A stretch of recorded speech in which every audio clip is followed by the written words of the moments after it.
parte da área de excelência operacional com ênfase em logística florestal e malha aviária no Suzano.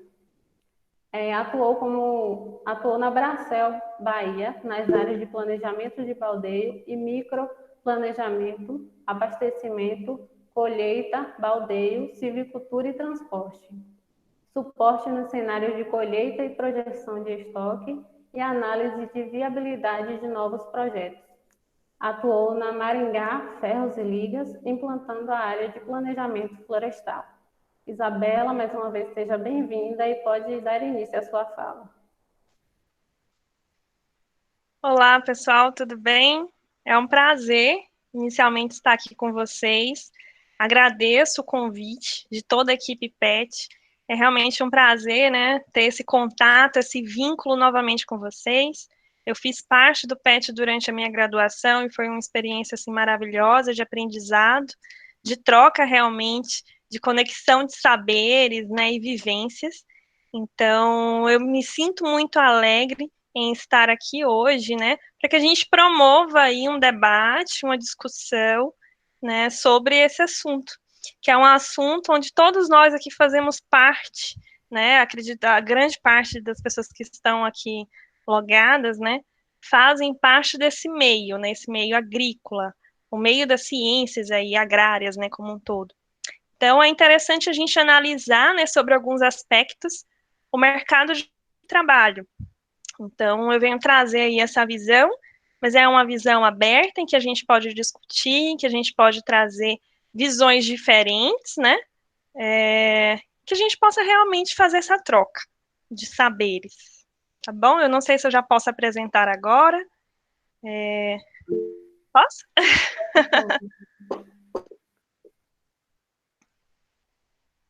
Deixa eu só compartilhar aqui quando vocês estiverem vendo.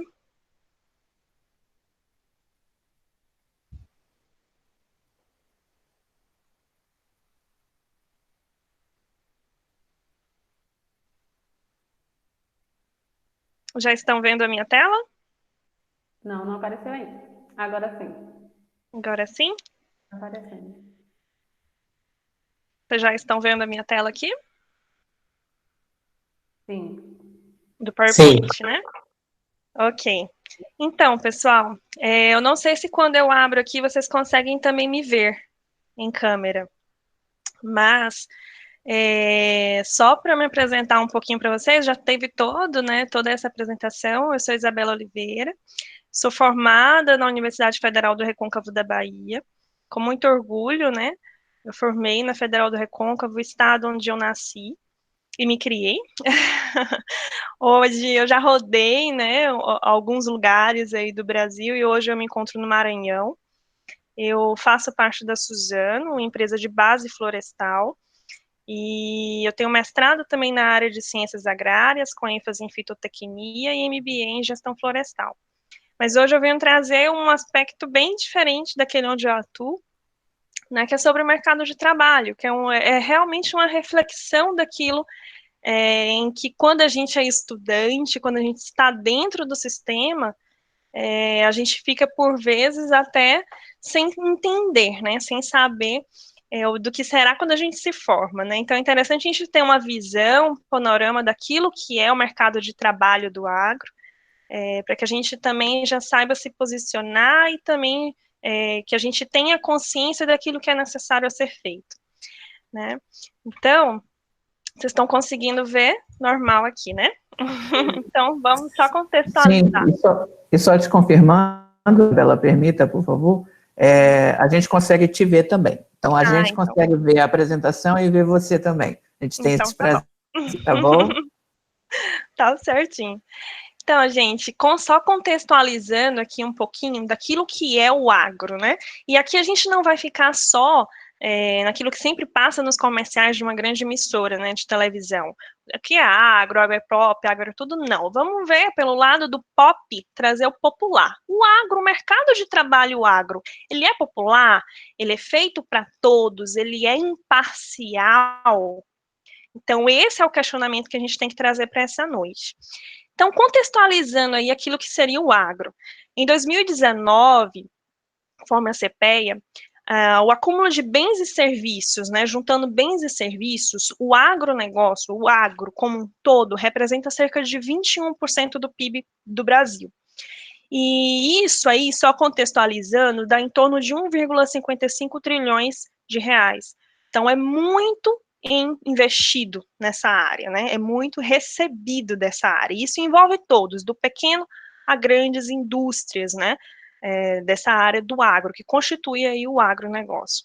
Então, do agronegócio, nós temos aí cerca de 18 milhões de pessoas que são agro, e isso eu trago aqui, que são formais. Dentre os trabalhadores formais, que aqui no Brasil a gente tem aí ideia de 92 milhões de pessoas, né, formalizadas de trabalho, dentre elas, cerca de 19%, né, dessas pessoas são trabalhadoras pertencentes ao agro, né, e aí envolve do pequeno ao grande, né, produtor. Mas será, né, será que dessas 18 milhões de pessoas nós temos igualdade dentro do agro? O agro, ele é realmente popular? Igualdade, eu trago aqui igualdade em todos os sentidos, igualdade em relação à região, igualdade em relação à cor, igualdade em relação ao gênero, né? Então, vamos trazer esses questionamentos para dentro aqui dessa noite, e aí fica aberto quando vocês quiserem interromper também, para ser realmente uma troca, né? Vamos então trazer aqui de três aspectos, né, que eu trouxe aqui, 3 aspectos principais para a gente conversar um pouquinho. O primeiro dele é em relação ao salário. Quando você fala de mercado de trabalho, né, você entende o quê? Você entende a questão salarial. Então, eu trago aqui alguns resultados de 2016, né, que atualizado. Então, o seguinte, no Brasil, a gente tinha aqui um salário médio da população formalizada de R$ 2.221. Quando eu trago para o setor agrícola, cerca de 12% a menos, ou seja, R$ 1.983. Isso, se eu trazer isso para um jovem ou para alguém que está dentro ali do meio agrícola, ele vai simplesmente falar assim, opa, por que eu vou trabalhar o mesmo tanto estando nessa área? Então, a gente já percebe que a gente teve evolução no decorrer dos anos, né, a gente teve investimentos na área no decorrer dos anos.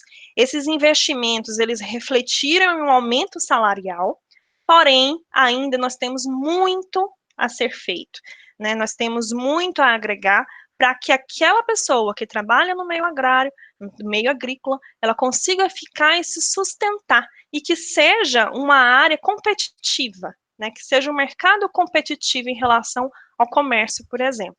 Então, a partir disso, a gente começa a perceber o seguinte, que houve realmente uma busca por emprego em outras áreas que fogem aí da área agrícola, né? O que a gente percebe daí? Se vocês só colocar aqui para a gente começar a analisar alguns dados, tem os dados aqui do CPEA, em que, vamos primeiro analisar o número de pessoas ativas, ou seja, o número de pessoas formalizadas, né, que compõem esse agro, né? Então, em 2012, cerca de 11 milhões de pessoas que estavam lá formalizadas, trabalhando, viviam aqui no agro. A partir de 2018, você percebe aqui uma redução para 10 milhões de pessoas, ou seja, uma redução de cerca de 9% do número de pessoas que ocupam aí essa área, o número de pessoas ativas. Se eu trazer aqui para a visão dessas pessoas, dessas 10,9 milhões de pessoas que já está em fase de redução, ou seja, eu tive aí uma movimentação de pessoas, né? Se eu trazer aqui essas 11 milhões de pessoas que estavam aqui dentro do meio agro, dessas pessoas, cerca de 5,7 milhões de pessoas pertencem ao meio agrícola, ou seja, trabalham no meio agrícola, e outras 5,1 milhões de pessoas trabalham no meio não agrícola. Então, o que a gente começa a observar aí? A gente tem aí quase que um meio a meio de pessoas, né? Então, a gente tem uma movimentação. Eu moro no meio rural, mas eu preciso trabalhar em outro lugar, por uma série de motivos, e especialmente o salário, a valorização do trabalho. né? Então, a gente percebe que há muito ainda a ser feito. Esses dados aqui são de 2018, né? Esse relatório foi publicado em 2019. E a gente percebe que houve realmente uma variação. Em 2012 para 2018, essa variação do meio não agrícola foi de cerca de 5%. Em relação ao meio agrícola, né, eu tinha 6,9 milhões de pessoas, então eu tive aí uma variação de cerca de 18% de pessoas que trabalhavam no meio agrícola e que já não trabalham mais. Então a gente percebe que tem coisas a ser feitas, tem muito trabalho a ser feito nesse meio. Então, se eu perceber aqui aquilo que eu falei mais na frente, a gente percebe que os salários recebidos no agronegócio em relação à remuneração média observada na economia brasileira, aqui são dados de 2012 até 2018, né? Vamos só dar uma olhadinha nos empregados e outros, né? Então, aqui entra o pequeno e o médio produtor, né? E então, e não é mais agricultura familiar, né? E não em relação aos empregadores. A gente percebe que em relação àquela remuneração média, a gente teve evolução, ou seja, o que antes era 79% em relação à remuneração média Brasil, hoje, em 2018, né, os últimos resultados, foi cerca de 82%. Tivemos evolução? Tivemos, mas ainda nós temos um longo caminho a percorrer. Vamos agora olhar um estudo, né, destrinchar um pouquinho do estudo do Cardoso e do Cunha. Cardoso e Cunha, nesse artigo Salários e Emprego no Mercado de Trabalho Formal Agrícola Brasileiro, e aqui eu quero deixar claro que aqui é um estudo do trabalho formal. No setor agrícola, a gente tem cerca de 60% das pessoas que trabalham no meio agrícola, elas não são formalizadas. E isso acarreta uma série de questões, como, por exemplo, te deixa mais exposto a questões de acidentes de trabalho, né, questões realmente de manutenção, né, por conta de idade. Então, a formalização é um longo caminho a percorrer. Se eu levar em consideração o Nordeste do Brasil, apenas 4% dos trabalhadores do meio agro são formalizados. Então, é muito pouco, né? A gente tem uma maior concentração, cerca de 90% das pessoas do meio agro das regiões sul e sudeste são formalizadas, mas também é onde eu tenho a maior concentração de grandes produtores rurais, né? Então a gente percebe uma menor formalização dentro aí do escopo dos pequenos produtores rurais, em especial aqui no Nordeste, né, brasileiro. Então vamos falar alguns pontos principais desse estudo. O que ele traz? Ele faz, né, uma série de análises estatísticas com base aí nos resultados de CPEA, e ele compara em relação à base de 2017. Nós tivemos avanços em questões salariais, porém, ele traz que a gente tem um fluxo, né, de melhoria salarial até uma certa idade. Quando eu atinjo aquela experiência ao quadrado, né, ou seja, quando eu fico com 60 mais, eu realmente tenho aí uma desvalorização do meu trabalho, uma desvalorização em relação ao salário. E isso é bem aplicado aqui no meio agro. Essa desvalorização do salário é por, entre outras questões, a questão de inovações tecnológicas, que por vezes 60 mais não está habituado, né, àquela nova realidade. Também por questões de saúde. Então, devido a isso, a gente tem aí uma desvalorização salarial. A gente tem uma maior valorização realmente com a questão de investimentos em educação. Então, só trazendo alguns dados, a gente tem no meio agro, qual que é a média educacional? Né? A nossa média educacional é cerca de 5 anos, né? Menos que isso, nem chega a 5, é 4,80 anos de estudo, né? A nossa média do meio agro. Então, é muito pouco, não corresponde nem ao ensino fundamental completo. Então, o que falta? Falta investimento de base, né? Falta a gente ter realmente esse olhar para o meio agro, né? A gente percebe que teve evolução nos últimos anos, né? Depois eu deixo até esse artigo para a gente começar, vocês começarem a analisar melhor. Tivemos evolução, né? Em 2018, que foi o último ano analisado, nós tivemos evolução, sim, em relação a 2017, mas falta muito. Essa média que eu passei foi uma média de 2018 já. Em relação à média nacional, comercial, né, a média nacional é 6 anos. Então, o meio agro está realmente abaixo da média nacional, que já é baixa. Então, a gente tem uma valorização maior no decorrer do tempo, né? Uma coisa que a gente diz aí que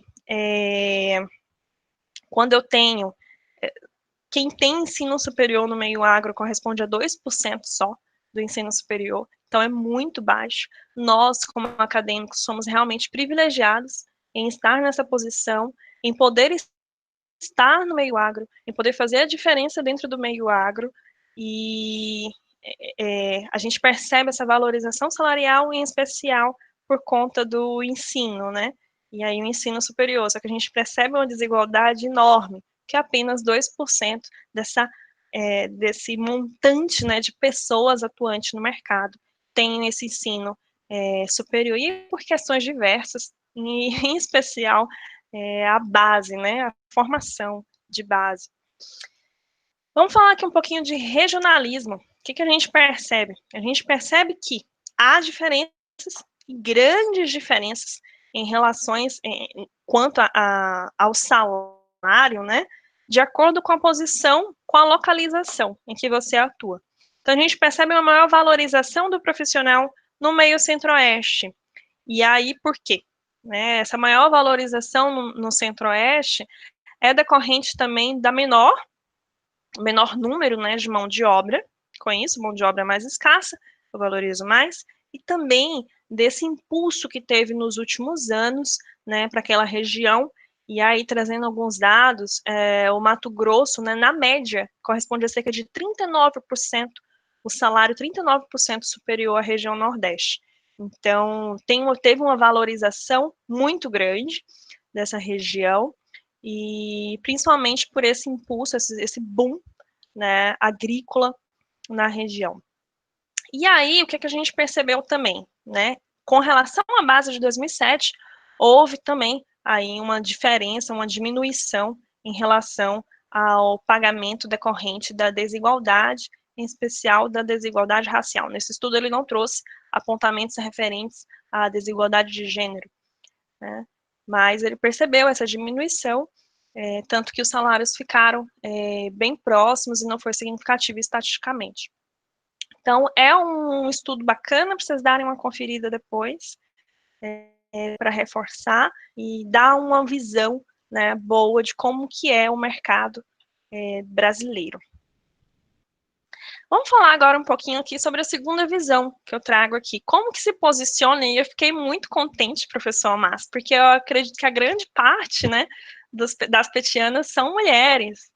E aí, na minha época, estava meio a meio, mas eu realmente fico muito feliz quando a gente tem, né, a Larissa, que está aí também, que é engenheira florestal, que atua comigo aqui na empresa também, quando a gente tem momentos de inclusão, quando a gente tem grupos de inclusão, quando a gente traz isso para dentro da universidade, e que a universidade também reflete muito do que a gente vai ver fora dali, né, fora daquela região, e você pode, né, ir para a área educacional, assim como eu também segui no mestrado, ou você pode também ir para a área empresarial, né, onde eu estou nesse momento, mas que a gente percebe a diferença. Como que se dá a mulher agro dentro aí de um meio estritamente, com maior composição, um meio que todo mundo pensa que é só masculino?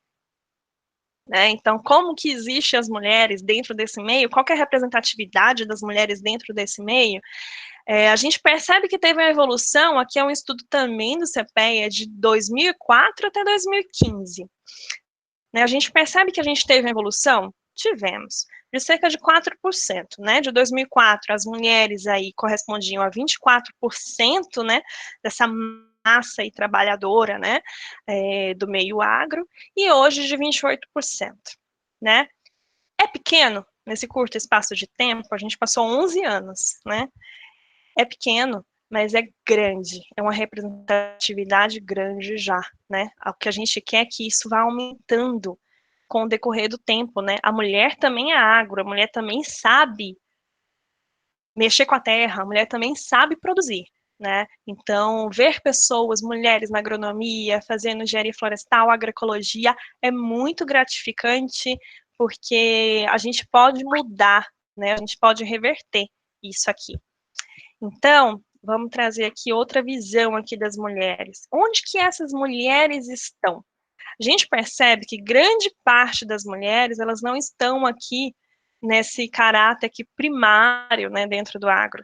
Ou seja, as mulheres, elas estão mais na área de indústria, de serviços, de indústrias e serviços, né? Então, elas não estão naquele caráter primário, ou seja, da porta para dentro, né, do pequeno produtor realmente ainda é muito masculino, né? A gente percebe essa mudança aqui, tem uma mudança grande, e é grande parte por conta também da formação, né? A gente vê aí um aumento das mulheres fazendo universidades que antes, a engenharia agronômica, engenharia florestal, era um espaço, né, muito vinculado aí ao homem, né, em si.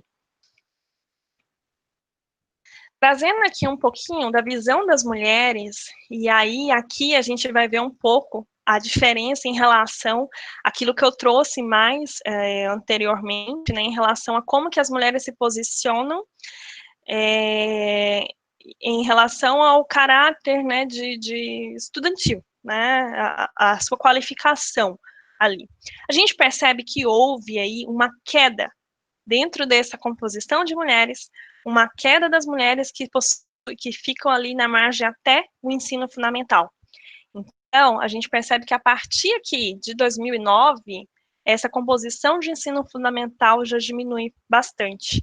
E aí o ensino médio aumenta significativamente e o ensino superior também. O ensino superior passou de 7% para 15%.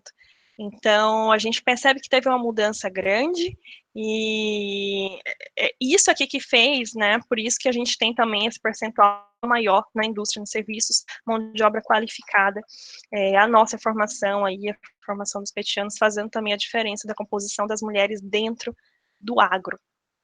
E aí a gente percebe que sem instrução, né, ou seja, aqueles com ensino fundamental incompleto, né, que eu havia conversado, a partir de 2011 caiu também. Então a gente percebe a importância, né, a importância da mulher dentro do agro. Vamos agora falar aqui um pouquinho sobre a formalização. Como que se dá as mulheres a empregada aqui com carteira? Empregada com carteira, a partir de 2009, né, a gente começa a ver um aumento gradual, ou seja, elas têm, né, uma maior formalização a partir de 2009. Empregadora, a gente vê que mulheres que são empregadoras, ou seja, aquelas que possuem, né, e a gente vai ver mais aqui à frente, aquelas que possuem o caráter empresarial, se manteve constante. Então, a gente ainda não está nessa faixa, né, de aumento aí das mulheres que têm empresas de base, né, agrícola, agrária, e parte da gente de fomentar isso, né, fomentar as cooperativas de mulheres, porque isso a gente vai aumentando, a gente vai ganhando poder, né, aqui por conta própria também a gente percebe que está tendo um aumento, né, significativo. Mas, vamos só conversar aqui, trazer uma visão de como que essas mulheres estão, qual que é a posição dessas mulheres no meio agro. Eu tenho mulheres dirigentes, eu tenho mulheres gerentes, né? O que a gente percebe aqui? A gente percebe que teve um aumento de 2004 para 2015, teve, né? Foi um aumento muito grande? Como dirigente foi, mas não foi um aumento tão elevado assim na posição de gerente. Então, o que a gente percebe? Que para cada 10 mulheres, a CPEA nesse estudo trouxe, que para cada 10 mulheres, para cada 10 pessoas, né, apenas 10 pessoas ocupando o cargo aí, tanto de gerente como de dirigente, apenas 3 dessa composição é mulher. Então, a gente percebe que há uma tendência muito grande nos maiores cargos, né, de espaços masculinos, né? Espaços masculinizados ali de gerência. Então, mulheres, a gente tem que realmente galgar, né, isso. A gente tem que galgar ter posições, estar em lugares inclusivos de todas as formas, porque para a gente fazer a diferença disso aqui, realmente trazer as mulheres para dentro do agro e trazer a representatividade, a força da mulher para dentro do agro. Agora falar aqui do terceiro passo, né, que eu trouxe, o terceiro item para a gente conversar aqui. Como que se comporta aí o lado racial, né? Como se comporta aí a questão da desigualdade em relação à desigualdade racial. A gente vê aqui a proporção de negros e brancos por área de estabelecimento agropecuário. Esse aqui é um dado, né, do Censo Agro do IBGE 2017. Então, o que a gente observa aqui? A gente observa que os espaços, né, inferiores a 1 hectare, a gente observa 3 para cada 3 negros, 1 branco. Nos espaços superiores a 10 hectares, né, a gente observa que para cada 4 brancos, 1 negro. Então, a gente percebe o quê? Os negros, né, a população negra, eles detêm, né, e os outros, né, que inclui pardo, eles detêm a maior concentração de terras, né, entretanto, terras menores, né. Quando a gente trata aí de grandes propriedades, ela é majoritariamente branca, né, de composição branca, de autodeclarados brancos. E aí, trazendo aqui, né, isso que realmente eu falei, 59% das terras das grandes, né, 59% das terras mesmo, compõem aí do branco, né, pelo volume, né, em hectare, negros 28%. E aí amarelos 0,8%, indígenas 0,3%. Então a gente percebe a discrepância, e isso vem desde o período colonial, né, de distribuição das capitanias hereditárias. A gente percebe essa tendência hoje, nos dias atuais. Vamos agora trazer um pouquinho a visão aqui dos estabelecimentos com mais de 10 mil hectares. Com mais de 10 mil hectares, o que você percebe? Você percebe que nós temos alguns estados aqui, Ceará, Rio Grande do Sul, onde 100% dos proprietários desses grandes estabelecimentos são brancos. A gente não encontra nenhum proprietário nessa estimativa negros. Então a gente percebe uma elevada concentração de terra e uma elevada concentração de pessoas autodeclaradas brancas, né? O que a gente percebe aqui também é que MS, aqui, que tem uma maior quantidade de terras, também ela tem um maior percentual de pessoas brancas, né? Então, aí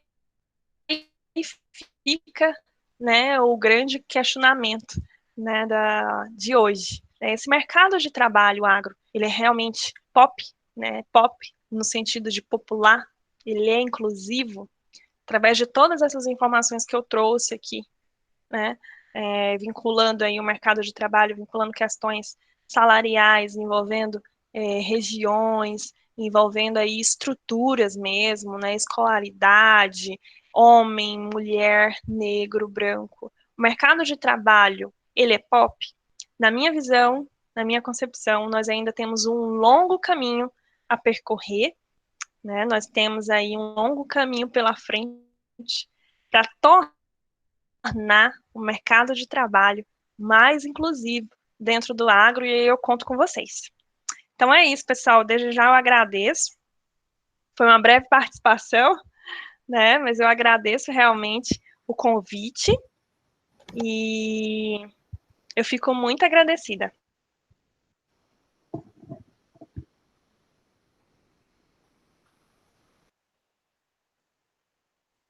Ok, Isabela, obrigada. Eu tenho certeza que essa visão que você trouxe nos faz olhar realmente, se realmente o agro é pop e traz e tenta englobar todos esses pontos.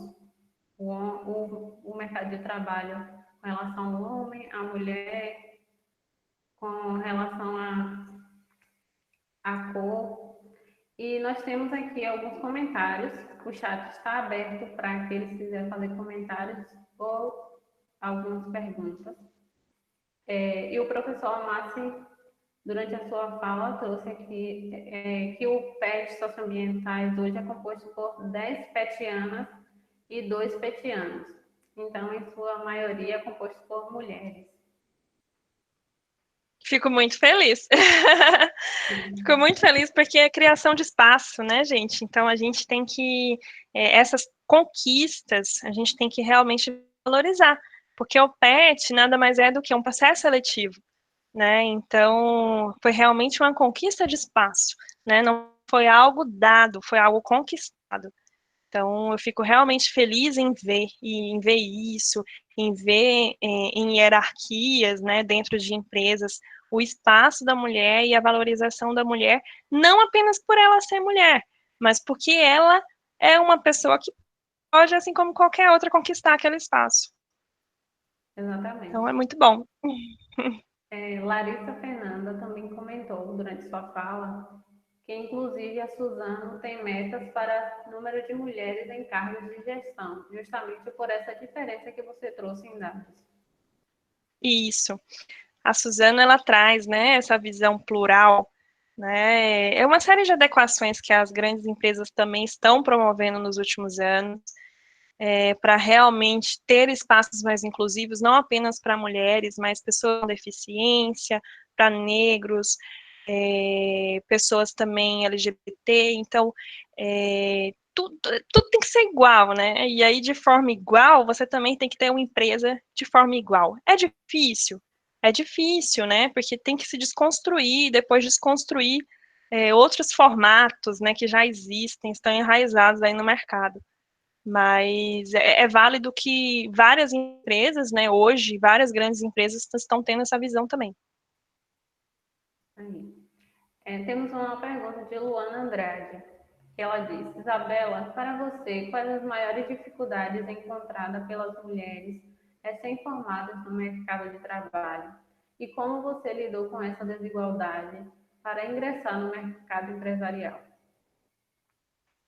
Então, a gente tem uma série de questões, né? Por exemplo, quem olha, por vezes, a mulher dentro, e uma mulher que ocupa uma posição de engenheira, né? Seja engenheira florestal, engenheira agrônoma, né? Seja também uma agroecóloga, por muitas vezes a gente observa até por parte de colegas, né? Que desacreditam, né? Realmente aquilo que a sua capacidade, né?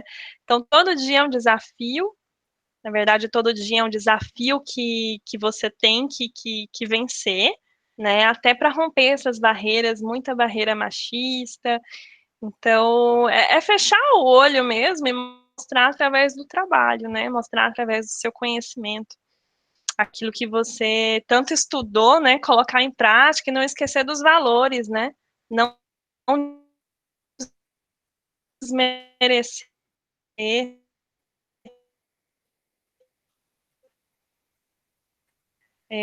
né, parceiras, companheiras de luta também. É uma conquista diária, é com muita calma, que aí, assim como eu mostrei os dados, a gente vai ganhando espaço, né, e isso aí é bem interessante. Patrícia Silva comentou: parabéns pela apresentação. E o professor Márcio tem uma pergunta. Pode ficar à vontade, professor. Certo, obrigado, Eli. Isabela, quero te parabenizar. Você trouxe um conteúdo muito rico para a gente, uma discussão também muito boa. Muito, né, em nome aqui do PET Sociais, a gente agradece por essa riqueza, né, e esse conteúdo que você trouxe para a gente refletir.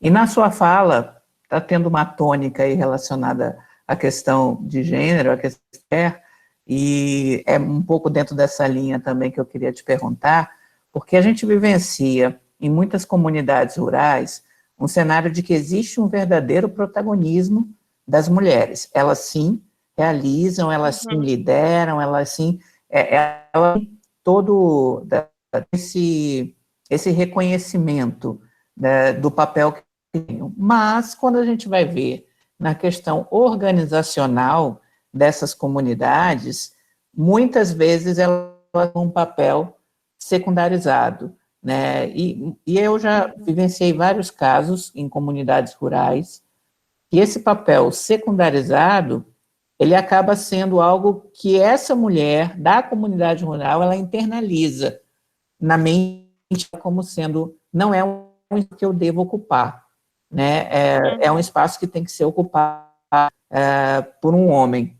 E acaba que essas lideranças masculinas vão se perpetuando ao longo do tempo, e apesar de estar exercendo tanta coisa nas comunidades, essas mulheres acabam não assumindo o protagonismo quando se pensa na questão organizacional, né, da própria associação comunitária, às vezes até de uma cooperativa. Na sua vivência, na sua experiência, o que a gente pode fazer para tentar começar a despertar de que o protagonismo que realmente existe em mulher na comunidade rural tem que chegar em todos os aspectos, inclusive nesse aspecto que é a questão organizacional, apresentações? Então, eu penso que assim como eu trouxe aqui, toda essa parte de desenvolvimento, eu penso que é todos aqueles que têm aí as condições, né, de continuar estudando, né, e a gente conseguir trazer isso para dentro da comunidade, trazer isso para dentro da organização. Pensando naquele pequeno produtor, que é aquele que realmente mais emprega, né, a gente tem dados aí que 60% daqueles trabalhadores formais estão dentro de empresas com menos de 19 funcionários. Então, é aquele pequeno produtor, né, é familiar. Então, a gente trazer isso de que, mulher, você é importante, educação socioambiental é super válida. Eu lembro que na época do PET, a gente fazia o PET na roça, eu não sei se ainda continua, mas é ótimo trazer essa visão e falar, mulher, você é a protagonista, você faz isso aqui, você faz sabonete, né, com esse material. Então, vamos montar, vamos criar, vamos ser o pequeno, fomentar, né, essas instituições feitas com mulheres, abre a microempresa, faça ali, dali o seu sustento, né? Vamos tirar aí toda a parte desse sustento só por parte do homem, né, do patriarca lá da família. Então, eu penso que a nossa única alternativa é realmente com a educação. E aí a educação formal, né, trazer esse jovem, essa jovem, né, que trabalhou, que estudou, né, que estudou em outros lugares, trazer com essa visão para dentro da sua comunidade e também ter essa relação universidade-comunidade para promover a diferença daquelas pessoas que estão ali para abrir, né, tudo parte do conceito que você tem uma conscientização maior. Então, fomentando isso e atrelado também aí a políticas públicas que tem que ter, né, em especial também porque a única coisa que eu penso que falta, né, que a única coisa não, é o que mais falta é essa parte de educação mesmo. Então, eu tenho que trabalhar a educação daquelas pessoas que vivem ali, né, o produtor, ele também deve estudar, ele deve ter condições de estudar, e aí o governo deve fomentar essas condições de estudar. Então, é uma série de fatores, professor. E a gente, como universidade, né, a gente tem que estar de olho naquilo que eu posso fazer para moldar a comunidade onde eu estou. Por exemplo, aqui, o que eu posso fazer aqui no Maranhão, onde eu estou, para fomentar esses espaços e fazer com que eu tenha mais mulheres dentro do agro e lá no agro mesmo, né, constando ali como agro, e não apenas no trabalho, sem ter essa representatividade aí no setor. Obrigado, muito obrigado. Obrigado, Isabel. Eu que agradeço, professor, agradeço a todos vocês por essa experiência.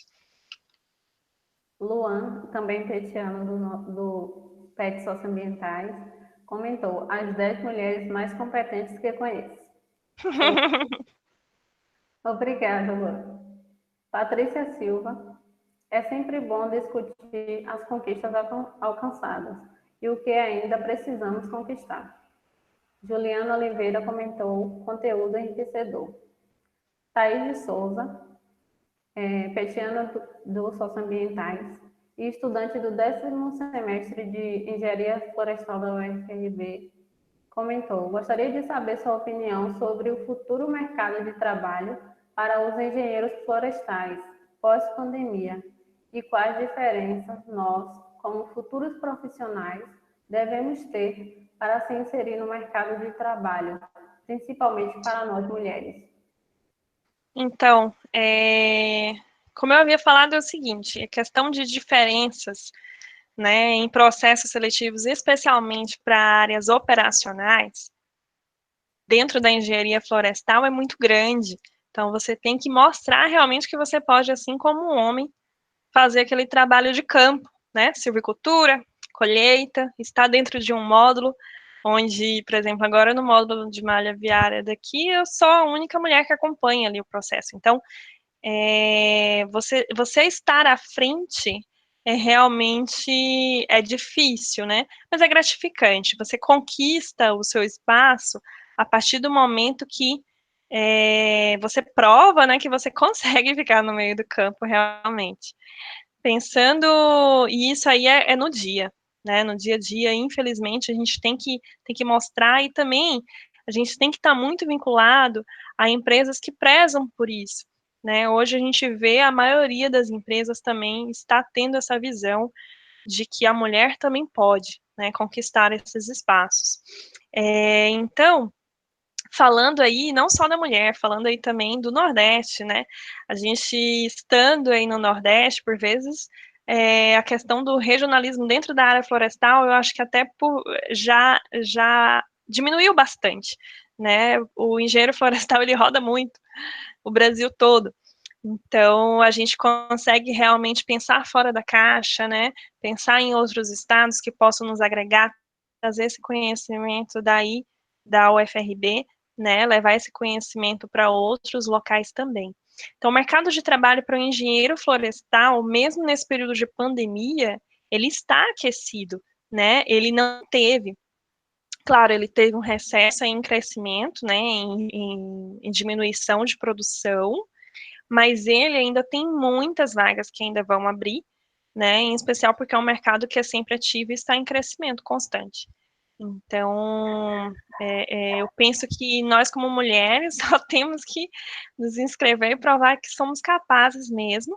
E o engenheiro florestal recém-formado, a dica que eu dou durante a graduação, né, fazer como vocês estão fazendo, se inserir em o máximo de projetos possíveis, né, para ganhar bagagem e conhecimento não só técnico, conhecimento prático, conhecimento social, conhecimento de vida, né, para que a gente venha para dentro de uma empresa com a cabeça aberta, né, de que, opa, o mundo é desse jeito, né, quem sabe eu posso dentro dessa empresa também transformar um pouco o mundo, né, trazendo visões novas, né, e inovabilidade, né, inovação com sustentabilidade, que é interessante. Isso aí. Maria José dos Santos Oliveira comentou: parabéns pela apresentação, conteúdo bem abrangente e de vasta discussão. José Roberto Félix Silva perguntou: o que é preciso para se tornar o agropop no cenário nacional? Diante de todas essas disparidades de desigualdade social, no qual você mencionou. Então, é complicado ele ser pop nesse sentido que eu trouxe aqui, porque justamente é meio que uma dicotomia, né? Você vive em um espaço com uma série de diferenças, né? Então, o agro também ele não é tudo, né? O agro ele não deve ser visto como o todo, como só a questão do capital, né? Como o bem maior, assim como ele popular, para se tornar popular, eu devo ter essas melhorias até que eu chegue aí no meio a meio, né? Então, é um trabalho de formiguinha, né? É um trabalho realmente de formiguinha, de passo a passo, de políticas públicas que fomentem, de empresas que tenham essa visão de agregar, essa visão plural, Então, realmente é uma mudança de mentalidade que eu acredito que só daqui a um bom tempo, né, daqui a realmente um bom tempo, a gente vai ter aí um padrão, né, de meio a meio, se todas as empresas terem essa consciência também de agregar, né, de agregar pessoas diferentes, né, pessoas plurais, né, para que a gente tenha, assim, um ambiente inovador e consiga modificar esses números, e políticas públicas atreladas para que a gente consiga melhorar a educação daquele que é do campo, daquele que vive do campo, e daquele que é do campo e vive fora por não ter condição de viver do campo. Então, a gente precisa ter o apoio de toda a comunidade, né, toda a organização política também, para que a gente consiga ter essas diferenças em percentuais do agro. Eliane Souza comentou: os avanços são notórios, mas ainda há muita coisa a ser erradicada, principalmente essa cultura machista.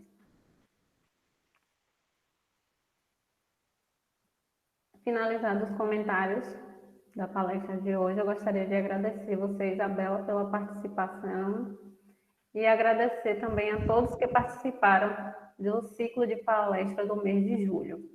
E aproveitando o momento para fazer um convite a participar da edição do ciclo de palestras do mês de agosto, que terá início no dia 3/8.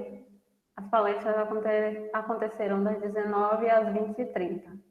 No nosso primeiro encontro, abordaremos o tema Educação e Sustentabilidade Socioambiental como Direito e como Práticas do Cuidado, mediado pelo professor e tutor PET Neilton da Silva.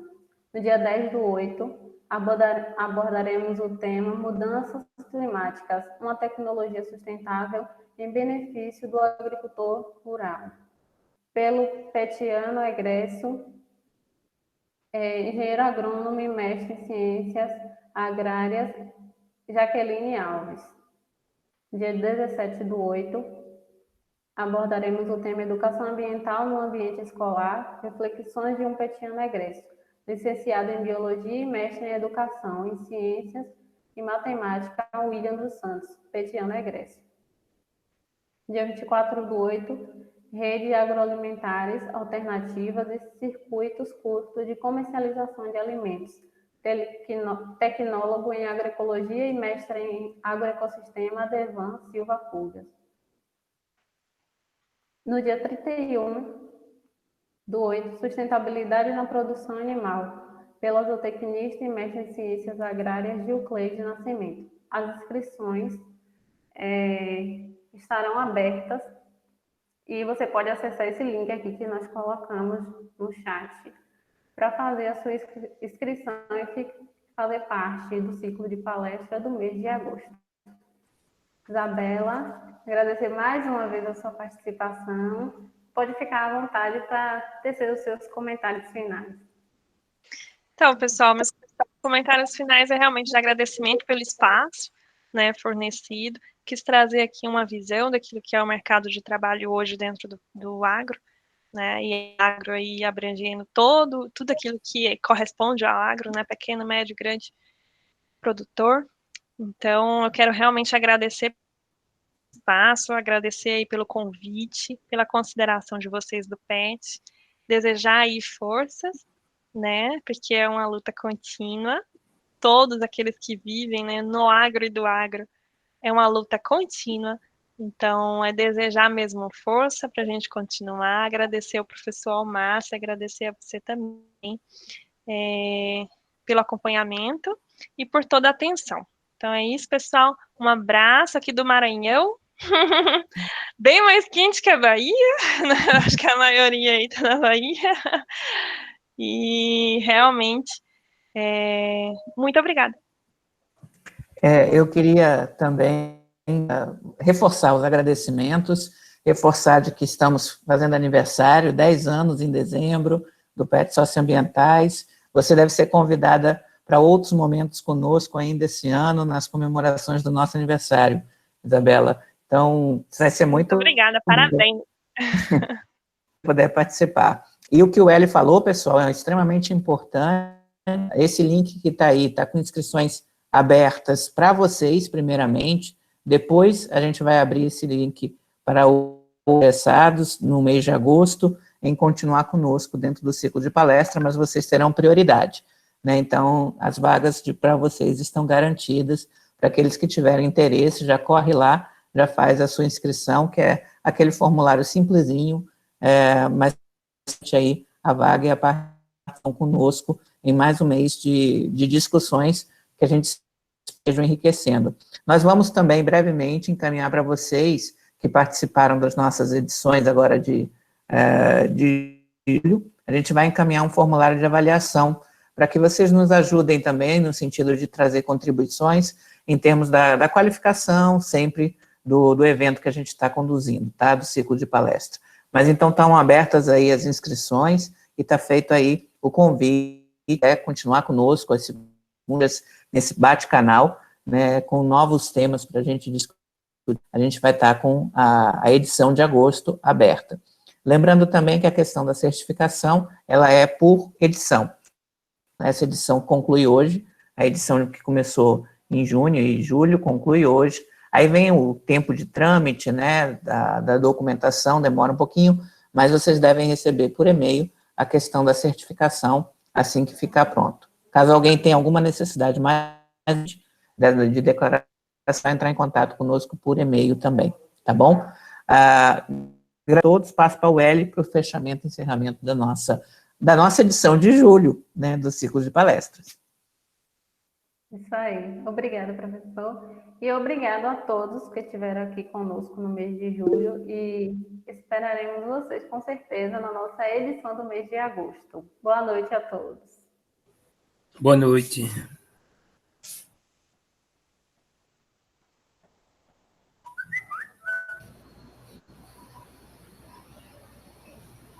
Boa noite.